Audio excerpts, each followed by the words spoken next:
As the Senate continues to work on the $2 trillion stimulus bill, the Dow, it had a good day. Rose another 500 points today following yesterday's 2,100-point surge. Investors clearly optimistic, albeit cautious, that the stimulus will help at least in the short run.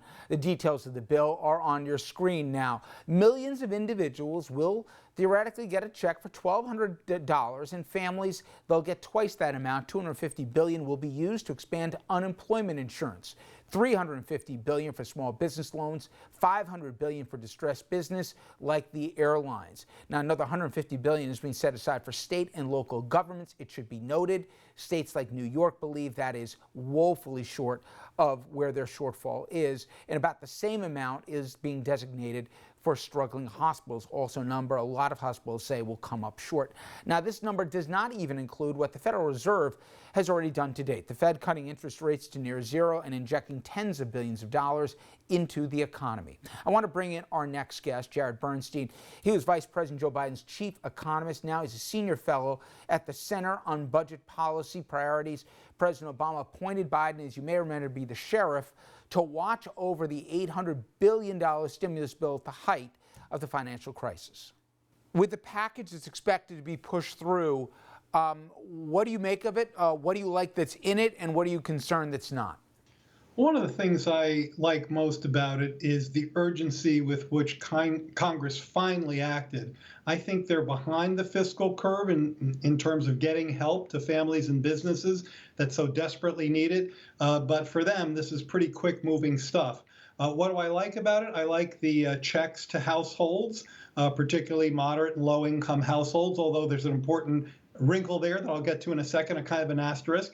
I very much like the extent to which they beefed up the unemployment insurance provisions. That's critical. First line of defense always in any downturn, but especially in one where we soon expect to see millions of claims on the unemployment insurance system. What don't I like? There's not enough fiscal relief to states. And some of the provisions, especially for bigger businesses, had virtually no oversight. Democrats' accusations of a slush fund were accurate. That's been improved upon, I'd say even somewhat significantly, but there's probably still not enough conditionality there. One of the things that we live in, obviously a changing economy before the coronavirus, but there's a gig economy, there's people that are self-employed. I mean, you look at some of the drivers who have become some of the modern day heroes transporting all these goods to make sure that there's product on the shelf. A lot of them wouldn't, come under this unemployment insurance as I understand it. How do we make sure, Jared, that either unintentionally or otherwise, that a lot of people aren't going to be left out of this relief? Okay, good question. Well, first of all, my understanding is that the unemployment insurance expansions are written to cover gig workers, independent contractors, folks of the type you're discussing. Now, that part of the bill is actually under contention as we speak, so perhaps we'll have to keep up to date with that information. But this problem that you mentioned is a very well understood one, at least to the Democrats, who were the ones who put all this unemployment insurance expansion in the bill. As the bill was originally written by Republicans, completely ignored UI. So I believe those workers will be helped. This other wrinkle that I wanted to mention is also germane to your question. The checks to households will only go to households that either receive Social Security benefits or they filed an income tax return over the past couple of years. Now, there are a lot of low-income working households who don't face a federal tax liability. They pay other taxes, but they haven't filed a federal tax. They're going to have to file in order to get this benefit. Hopefully, it will be easy to do so, and there'll be ways for them to go online and do it quickly. But once the bill passes and these things go into play, it's going to be very important to make sure those folks get their checks. Listen, I want to play a soundbite from Governor CUOMO earlier today because, as you touched on, there's a lot that's in this, but there isn't enough as it relates for the relief of states, and most acutely felt, it seems, in New York. The $2 trillion bill, what does it mean for New York state government? It means $3.8 billion. $3.8 billion sounds like a lot of money, but we're looking at a shortfall, revenue shortfall, of $9, $10, $15 billion. This response to this virus has probably already cost us $1 billion. I'm telling you these numbers don't work, and I told the House members that we really need their help. So, Jared, and I don't want to make the perfect enemy of the good, but at the same time, I'm just trying to put myself in the shoes of Governor Cuomo with what's coming down the pike in the next few weeks regarding the virus, but also what happens after. Should he and others look at this as the hors d'oeuvre and there's much more to come, or should they look at this package and not expect there's more relief around the corner?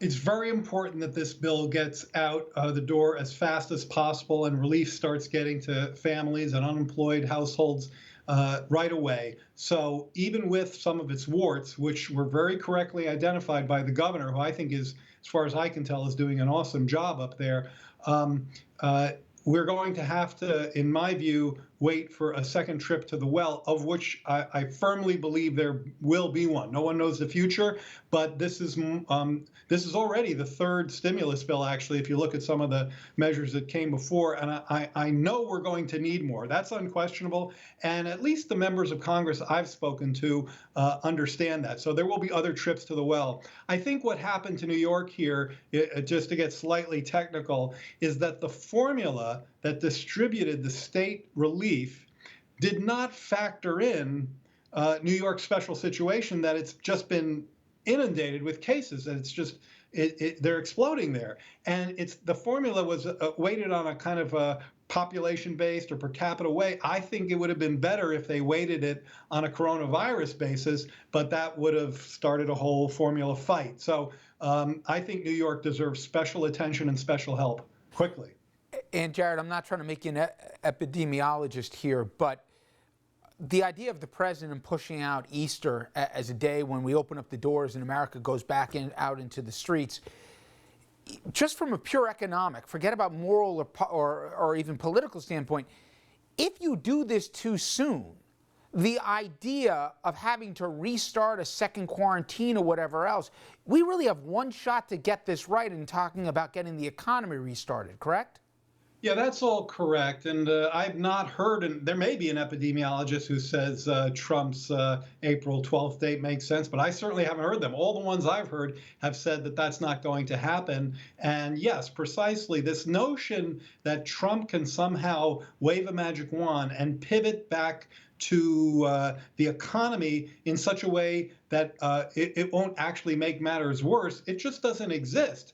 As you correctly point out, if we end our containment efforts too soon, which is precisely what he's suggesting, there's going to be a spike in cases, a spike in deaths, and that's going to lead people to be even more willing to kind of pull back and shut in from the rest of the economy. So I think that is a plan that is just rigged to backfire. Jared, I appreciate the time. Thank you so much. Thank you. Okay, when we come back, as the president continues to defy health experts and spout what many are calling misinformation, some hosts on his favorite network are continuing to parrot those very comments of his. After the break, we're going to show you what Fox is saying and the implications of it.